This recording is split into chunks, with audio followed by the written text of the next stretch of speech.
ତାମିଲନାଡୁର ଗ୍ୟାସ୍ ଦୁର୍ଘଟଣା ତା ବାଟରେ ଚାଲିଗଲା ସିନା, ହେଲେ ଓଡ଼ିଶା ମୁଣ୍ଡରେ ବୋଳିଗଲା ଦାଦନର କଳଙ୍କ। ସାରା ବିଶ୍ୱବାସୀ ଜାଣିଲେ କି ଓଡ଼ିଶା ଲୋକମାନେ, ଓଡ଼ିଶାର ଯୁଆଙ୍ଗ ଯୁବତୀ ମାନେ କେମିତି ଦାଦନ ଖଟିବାକୁ ବାହାରକୁ ଯାଉଛନ୍ତି। ସେଦିନର ଘଟଣାର ପ୍ରତ୍ୟକ୍ଷଦର୍ଶୀ ଥିଲେ ଯେଉଁମାନେ କି ଦାଦନ, ଯେଉଁମାନେ କି ଗ୍ୟାସ୍ ଲିକ୍ର ଯନ୍ତ୍ରଣା ଭୋଗିଛନ୍ତି, ସେଇଭଳିଆ କିଛି ଯୁବତୀ ଆମ ସହିତ ଏବେ ଅଛନ୍ତି ଯେଉଁମାନେ କି ଗ୍ୟାସ୍ ଲିକ୍ ଯେଉଁ ତଳେ ହେଇଥିଲା ଉପର ମହଲାରେ ଥିଲେ।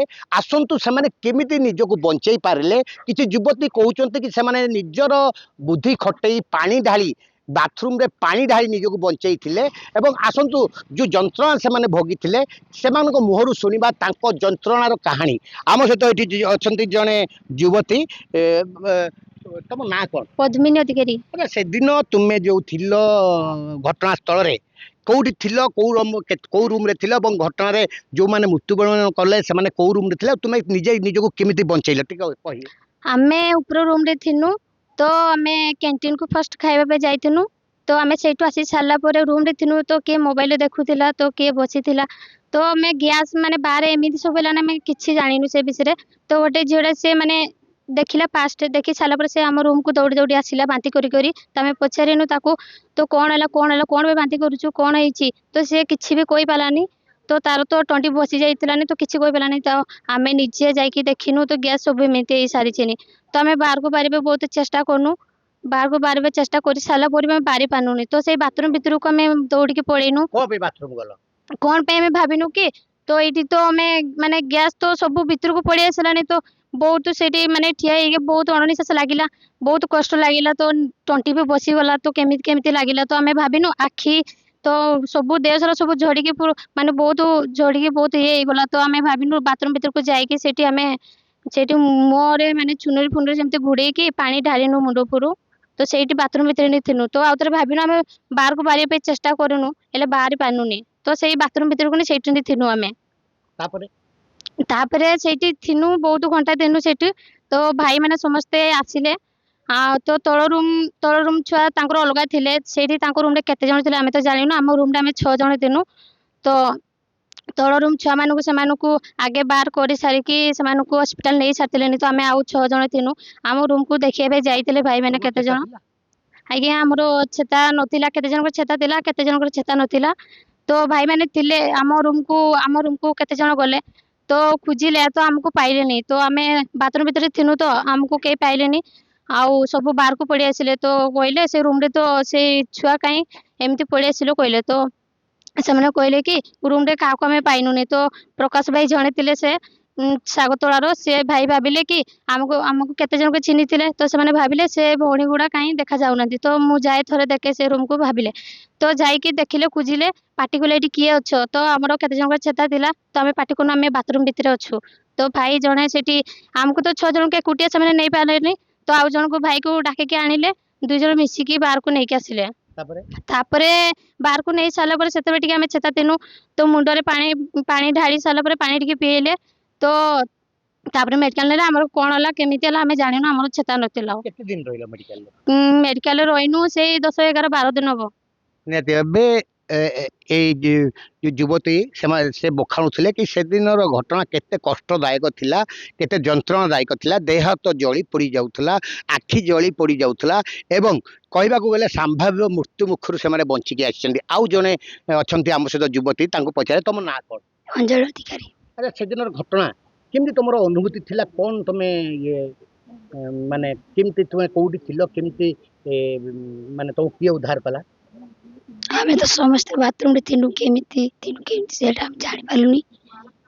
ସେଟା ହେଲେ ସିନା ଆମେ ଦେଖିବୁ କ'ଣ ହେଇଛି କ'ଣ ନାହିଁ ବାହାର ପଟେ। ଜଣେ ପ୍ରକାଶ ଭାଇ ଆସିକି ଆମକୁ ଉଦ୍ଧାର କରିକି ଆମକୁ ମେଡିକାଲ ଆମ୍ବୁଲାନ୍ସ ଗାଡ଼ିରେ ନେଇଗଲେ। ସେତିକି ଆମେ ଉପରେ ଥିନୁ ବେଳେ ପାଣି ଢାଳିଲେ, ସେତିକି ପର୍ଯ୍ୟନ୍ତ ଆମେ ଚେତା ଥିନୁ। ତଳକୁ ନେଲା ବେଳେ କେମିତି ନେଲେ ସେଟା ଆମେ ଜାଣିପାରିଲୁନି। ଆଚ୍ଛା, ତମର ତଣ୍ଟି କାହିଁକି ବସିଛି? ସେଇଟା ଆମର ବି ଗ୍ୟାସ୍ ଯାଇକି ଭିତରେ ପଟେ ବସିକି ରହିଲା ନା, ଯେ ଉପରେ ପଟେ ବି ଘା ହେଇକି ରହିଥିଲା।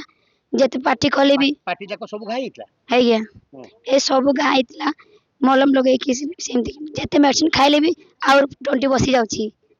ଏବେ ବି ତଣ୍ଟି ବସି ଯାଉଛି? ଆଜ୍ଞା। ଆଚ୍ଛା, ତାହେଲେ କେମିତି ଡାକ୍ତର ଦେଖାଉଛ? କୌଣସି ପ୍ରଶାସନିକ ଅଧିକାରୀ ଆସି ତମକୁ ଡାକ୍ତର ପାଖକୁ ନେଇଛନ୍ତି? ନାଇଁ ଏବେ ସୁଦ୍ଧା ତ ଆସିନାହାନ୍ତି ସେଇଠି ଯେତିକି ଟ୍ରିଟମେଣ୍ଟ କରିବା କଥା ସେଇଠି କରିଦେଇଥିଲେ ଆଉ ଏଇନା ଆସିନୁ ତ ଏଇଠି କେହି ଆସିନାହାନ୍ତି ଏଠି ଡାକ୍ତରୀ ଟିମ୍ ବି ଆସିନାହାନ୍ତି ନାଇଁ। କି କୌଣସି କେହି ଅଧିକାରୀ ଆସିନାହାନ୍ତି ନାଇଁ ଆଉ ଏଇନା କୋଉ ଔଷଧ ଖାଉଛ ମେଡିସିନ ସରି ସାରିଚିନି ସରିସାରିଛି ଏଇନା ଔଷଧ ଆମେ ଖାଉ ବି ନ ନାଇଁ ଆଉ କେମିତି ଭଲ ହବ ବୋଲି ଭାବିଛ କେମିତି ଭଲ ହେବ ବୋଲି ସେଟା ତ ଆମେ ଜାଣିନି ନିହାତି ଭାବେ ଏଠି ଗୋଟେ ଆଉ ଗୋଟେ ନୂତନ କଥା ଦେଖିବାକୁ ମିଳିଲା କି ଆମୋନିଆ ଗ୍ୟାସ୍ ଲିକ୍ରେ ସେମାନଙ୍କର ତଣ୍ଟି ବସିଛି ସେମାନଙ୍କର ତଣ୍ଟି ଏବେ ବି ଯନ୍ତ୍ରଣା ହେଉଛି କଥା କହିଲେ କଷ୍ଟ ହେଉଛି ପାଟି ସବୁ ଘା ହେଇଯାଇଥିଲା କିନ୍ତୁ ଏତେ ସତ୍ତ୍ୱେ ବି ସବୁ ଲେବର ବିଭାଗର 2 ଜଣ ତଳିଆ କର୍ମଚାରୀ ଆସି ତାଙ୍କ ନାଁ ଗାଁ ଠିକଣା ଲେଖିକି ପଳେଇଲେ କିନ୍ତୁ ସେମାନଙ୍କ ପାଇଁ ମେଡିକାଲ ବ୍ୟବସ୍ଥା କିମ୍ବା କୌଣସି ପ୍ରଶାସନିକ ଅଧିକାରୀ କିମ୍ବା କୌଣସି ଡାକ୍ତରୀ ଟିମ୍ କେହି ବି ଆସିନାହାନ୍ତି ଯାହାକି ସବୁଠୁ ଦୁଃଖଦାୟକ ଘଟଣା ଆମ ସହିତ ଆଉ ଜଣେ ଅଛନ୍ତି ଭଉଣୀ ତାଙ୍କର ଯାହାର ପୁରା ତଣ୍ଟି ବସିକି ରହିଛି ତାହେଲେ ତାଙ୍କଠୁ ପଚାରିବା ଆଚ୍ଛା ତମର ତଣ୍ଟି କାହିଁକି ବସିଛି ଗ୍ୟାସ ବସି ଯାଇଛି ଗ୍ୟାସ୍ ବସିଯାଇଛି ଆଜ୍ଞା ଏବେ ସେ ମେଡିକାଲ ଆଡମିଟ୍ ହେଲାରୁ ବସିଯାଇଛି ଆଜ୍ଞା ଏଇନା କଷ୍ଟ ହଉଛି ଏବେ ବି କଷ୍ଟ ହଉଛି କଷ୍ଟ ହଉଛି ପେନ୍ ହଉଛି ବହୁତ ଆଚ୍ଛା ବର୍ତ୍ତମାନ ସୁଦ୍ଧା ତୁମେ ଡାକ୍ତରଖାନା ଏଇ ଆସିବା ପରେ ଏଇଠୁ ଡାକ୍ତରଖାନା ଦେଖେଇଲଣି ନାଇଁ କାହିଁକି ଯାଇନ କେହି ଆସିନାହାନ୍ତି ନେବା ପାଇଁ କେହି ଆସିନାହାନ୍ତି ନେବା ପାଇଁ ଆଉ ଏବେ ଔଷଧ ଅଛି ତମର ନାଇଁ ମତେ ଔଷଧ ଦେଇନାହାନ୍ତି ଆଚ୍ଛା ତାହେଲେ ଔଷଧ ବି ଖାଉନ କି କୌଣସି ଡାକ୍ତର ଦେଖେଇ ନାହାନ୍ତି ଆଚ୍ଛା ଭଉଣୀ ତମ ତଣ୍ଟି କାହିଁ ବସିଛି ମୋର ବି ଗ୍ୟାସ ଗ୍ୟାସ ଗ୍ୟାସ୍ ପାଇଁ ଆଚ୍ଛା ଏଇ ଡକ୍ଟର ଦେଖେଇଲେଣି ଆସିଲେଣି ଡକ୍ଟର ଦେଖେଇଲେଣି ନା ଆଚ୍ଛା କେହି ଆସିକି ତମକୁ ଡାକ୍ତରଖାନା ନେଲେଣି ନାଇଁ କେହି ନେଇନାହାନ୍ତି ନାଇଁ ନା ଏଇନା ବି କଷ୍ଟ ଲାଗୁଛି ତମକୁ କଷ୍ଟ ଲାଗୁଛି ତଣ୍ଟି ପଡୁଛି ଏବେ ବି ନା ତଣ୍ଟି ପଡୁ ଆଉ ପାଟିରେ ଘା ହେଇଥିଲା ତମର ହଁ ଗାଇଥିଲା ଭଲ ହେଲାଣି ଭଲ ହେଲାନି ମଲମ ଲଗେଇକି କିନ୍ତୁ ତଣ୍ଟି ଫିଟିନି ଆଜ୍ଞା ନିହାତି ଭାବେ ଶୁଣିପାଇଲେ କି ଏ ଭଉଣୀଙ୍କର ତଣ୍ଟି ବର୍ତ୍ତମାନ ପର୍ଯ୍ୟନ୍ତ ବହୁତ ବସିକି ରହିଛି ଯାହାଦ୍ୱାରା କି ସେ କଷ୍ଟ କଥା କହିବାକୁ ବି ମାନେ କଷ୍ଟ ଅନୁଭବ କରୁଛନ୍ତି କିନ୍ତୁ କେହି ବି ନ ଆସିବା ଏଇଟା ନିହାତି ବିଡ଼ମ୍ବନା ସେପଟେ ମୁଖ୍ୟମନ୍ତ୍ରୀ ତାଙ୍କର ଦୁଃଖ ବୁଝିକି 10 ଲକ୍ଷ ଟଙ୍କାର ଅନୁକମ୍ପା ରାଶି ଦେଇ ସାରିଲେଣି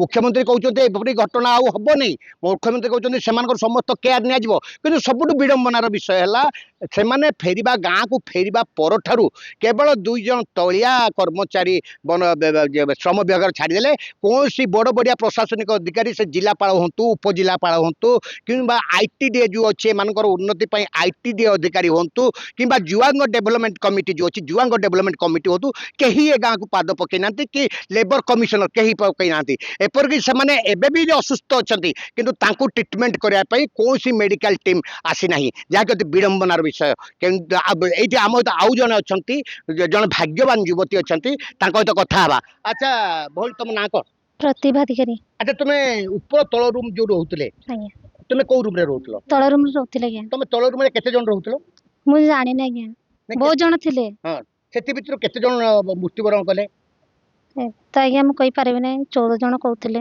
ନାଇଁ ତମ ରୁମ୍ରୁ ତ ଆମ ରୁମ୍ରୁ ହଁ ଆମ ରୁମ୍ରୁ ମୁଁ ଜାଣିନି ଆଜ୍ଞା ମୁଁ ସେଇଦିନ ଘଟଣାର ବହୁତ ଜଣ ଝିଅ ଗୁଡ଼ା ବି ଥିଲେ ରୁମ୍ରେ ଶୋଇଥିଲେ ସେମାନଙ୍କ ଭିତରୁ କିଏ ମୃତ୍ୟୁବରଣ କରିଛନ୍ତି ଜଣେ ଝିଅଟା ସେ ରୁମ୍ରେ ମୃତ୍ୟୁବରଣ କରିଥିଲା ଆଜ୍ଞା ଆଚ୍ଛା ତୁମେ ବି ସେ ତଳ ରୁମ୍ରେ ରୁହ ଆଜ୍ଞା ନାଇଁ ଆଚ୍ଛା ଆଉ ତୁମେ ସେତେବେଳେ କୋଉଠି ଥିଲ ଆଜ୍ଞା ସେଇଦିନ କ୍ୟାଣ୍ଟିନ୍କୁ ଯାଇଥିଲି ଖାଇବା ପାଇଁ ଆଚ୍ଛା ତାପରେ ସେ କ୍ୟାଣ୍ଟିନ୍ରୁ ଫେରିକି ସେତେବେଳେ ସେଇ ଘଟଣାଟା ଘଟିଲା ଆଚ୍ଛା ଯୋଉମାନେ ରୁମ୍ରେ ଥିଲେ ସେଇଠି ଆଘାତ ପାଇଗଲେ ଗ୍ୟାସ୍ ଲିଙ୍କରେ ଗ୍ୟାସ୍ ଲିକ୍ ଆଜ୍ଞା ନିହାତି ଭାବେ ଶୁଣିଲେ ଇଏ ଭଉଣୀ ସେଇ ଯୋଉ ରୁମ୍ରେ ଅଧିକ ଗୁରୁତର ହେଇଥିଲେ ଗ୍ୟାସ୍ ଦୁର୍ଘଟଣାରେ ଏବଂ ଯୋଉ ରୁମ୍ର ଯୁବତୀମାନେ ମୃତ୍ୟୁବରଣ କରିଥିଲେ ସେଇ ରୁମ୍ର ତଳ ରୁମ୍ରେ ଥିଲେ କିନ୍ତୁ ସୌଭାଗ୍ୟବଶତଃ ସେ ସମୟରେ ଯାଇଥିଲେ ଡ୍ୟୁଟି ଯାହାକି ତାଙ୍କୁ ଭଗବାନ ବଞ୍ଚେଇ ଦେଲେ ଯାହାକି କହିବା କି ଭଗବାନଙ୍କ କୃପା ତାଙ୍କ ଉପରେ ରହିଲା କେନ୍ଦୁଝର କୋଡ଼ିପୋଷା ଗାଁରୁ ଜିତେନ୍ଦ୍ର ପଟ୍ଟନାୟକ କନକ ନ୍ୟୁଜ୍।